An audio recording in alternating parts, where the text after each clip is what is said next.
This is a capture challenge for black. These 3 black stones are cut off and surrounded. And can black capture these 3 white stones here? That's the challenge. So the first move is pretty obvious. It has to be this push.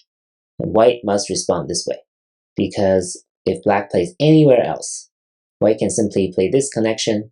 Black will not be able to capture these 3 white stones. So number 1 is necessary.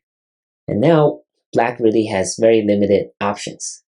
There are really only 5 options here. You can calculate on your own and see which one works. And the correct answer is counterintuitive, because normally you would think playing something like this will work, but it doesn't. White can connect here, and black is 1 move behind. There will be no connect and die after 3 and 4.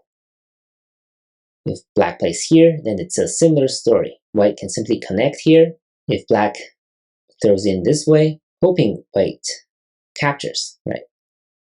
And this will be a connect and die. But the problem is that white can connect here. And this way there will be no connect and die, right? 5 and 6. Number 6 is the correct move. Number 6 should not capture number 5.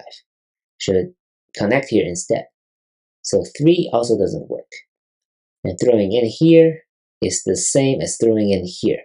And this will not work because white can build a real eye here, and black cannot Atari from behind. So the correct move is actually this one, on the outside. This way, white cannot connect back, no matter what it tries. If white plays here, then this will be a connect and die. White plays here, this sets up this connect and die for black very nicely. If white plays here, then black can throw in and play this connect and die. If white plays here, now black throws in here and play this connect and die.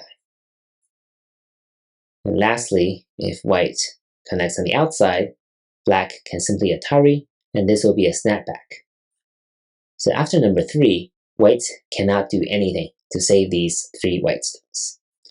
So a really neat pattern. It's a little counterintuitive, but it's definitely something that you should calculate for when you see this type of situation. Thank you for watching.